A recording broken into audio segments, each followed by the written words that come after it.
ஓடோடு தோன்றினார். ஜெயராமன் என்ற இயற்பெயரை வெற்றியழகன் என்று மாற்றிக்கொண்டார். சிந்தாதிரிப்பேட்டையில் சென்னை வேதாந்த சங்கம் தமிழ் கல்லூரி நடத்தி வந்தது.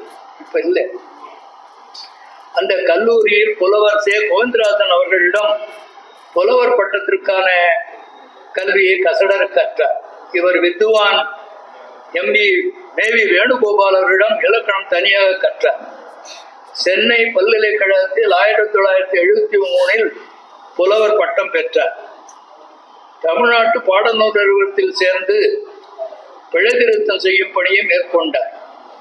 மாணவ மாணவியருக்கு டுட்டோரியல் கல்லூரி ஒன்றில் பாடம் நடத்தினார். தமிழ் சான்றோர் பெருமக்களுக்கு தொல்காப்பிய வகுப்புகளை நடத்தி வருகிறார்.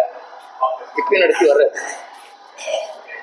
தொல்காப்பியத்தில் எழுத்திலக்கணம், சொல்லிலக்கணம், பொருளிலக்கணம் ஆகிய பகுதிகளுக்கு இவர் எழுதிய உரையை மணிவாசகர் பதிப்பகம் வெளியிட்டுள்ளது. திருக்குறளில் ஈடுபாடு கொண்டதன் காரணமாக கொல்லாமை விரதம் மேற்கொண்டார். புலால் உணவை மறுத்துவிட்டார். அது ரொம்ப சிரமம்.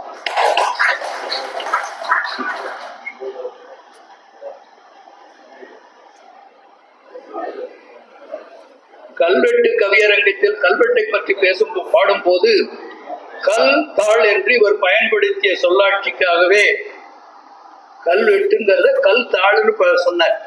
அப்படி சொன்னதுக்காகவே ஓமை கவிஞர் இவரை பாராட்டினார். திருவல்லிக்கேணியில் காவனூர் வேலை நடத்திய பொன்முடி திருத்தகத்தில் முடி திருத்தகம் இவர் இலக்கண வகுப்பு நடத்துறார் சலூன்ல. அதை கண்டு மகிழ்ந்த வார்த்தை சித்தர் வலம்புரிஜான் அவர்கள் அப்ப ஒரு தாய் இதழ்னு ஒண்ணு நடத்திட்டு இருந்தார். மொழி திருத்தகத்தில் ஒரு மொழி திருத்தகம் என்று செய்தி வெளியிட்டு இவரை பாராட்டினார்.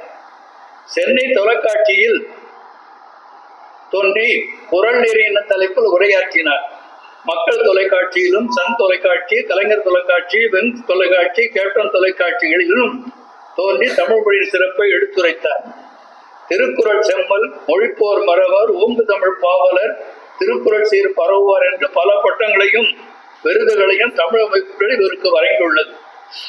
தமிழக அரசு பாவேந்தர் விருது, கபில விருது வழங்கிய நிலையில் குரோம்பேட்டை திருக்குறள் பேரை இவருக்கு கவிக்குயில், திருக்குறள் அறம் விருதுகளை முன்னாலே வழங்கியிருக்கிறோம். தலைநகர் தமிழ்ச்சங்கத்திலும் பெரியார் திடல் இயங்கும் புதுமை இலக்கிய தண்டல் என்கிற அமைப்பிலும் நம்முடைய திருக்குறள் பேரவையிலும் இவர் திருக்குறள் நெறிய பரப்பி வருகிறார்.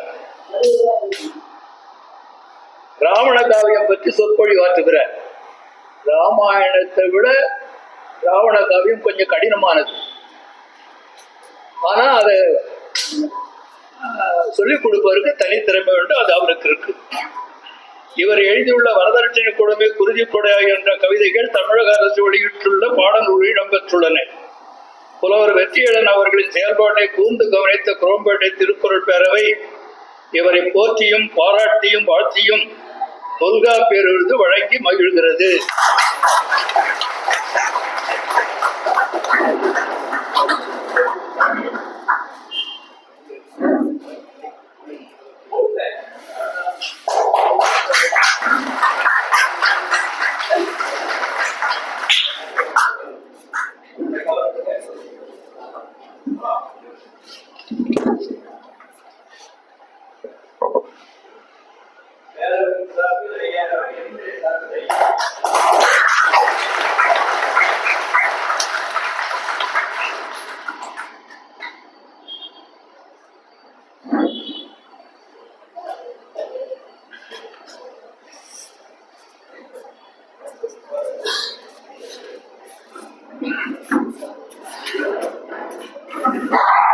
இப்பொழுது பெரும்புலவர் வெற்றியழகன் பிள்ளைகளுக்கு திருக்குறள் ஒப்பித்த பிள்ளைகளுக்கு விருதுகள் வழங்கிவிட்டு உரையாற்றுவார். உண்டப்பா நல்லா போடுங்க, போங்க.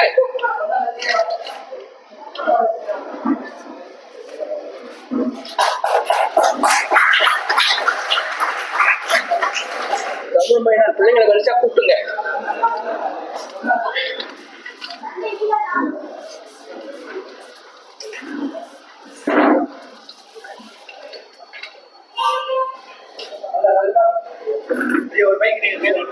ஐயா உண்மை கேளு.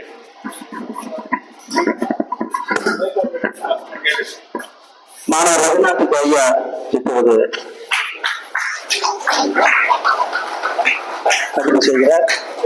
அடுத்ததாக அரவிந்த் பக்கத்தில் அரவிந்த் கொடுங்க. பொன்னாடையும் பதக்கமும் நூல் பரிசும் வழங்கப்படுகிறது. அரவிந்த்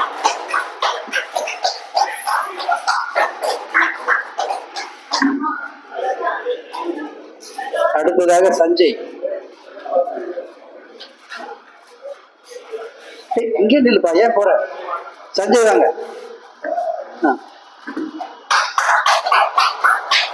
பொன்னாடை பதக்கம் நூல் பரிசு சான்றிதழ்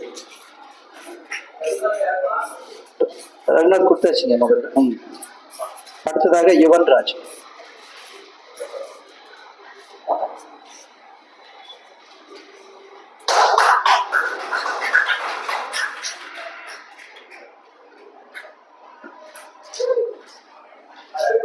அடுத்ததாக தமிழ்ச்செல்வி.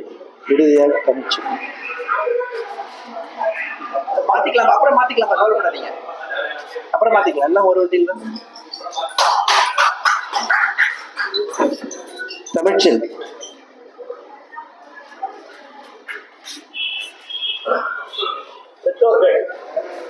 பெற்றோர்கள் வாங்க, எல்லாரும்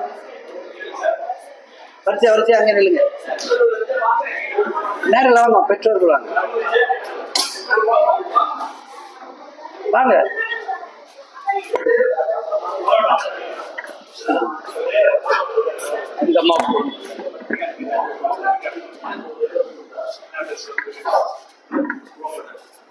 இவர்கள் சஞ்சயினுடைய தாயார், பள்ளியினுடைய ஆசிரியர்.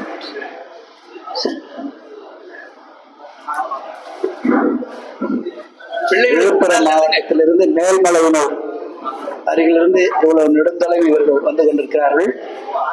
அந்த பெற்றோர்களுக்கு நன்றி, மாணவ செல்வங்களுக்கு நன்றி. அவங்களுடைய பிள்ளைகளுக்கு ஊக்குவித்த குரோப்பேட்டை திருக்குறள் பேரவைக்கும் இன்றைக்கு தொல்காப்பியர் விருது வென்றிருக்கிற ஐயா வெற்றியகனா அவர்களுக்கும் நன்றியை தெரிவித்துக் கொள்கிறோம். வேற யாருங்களா?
இப்பொழுது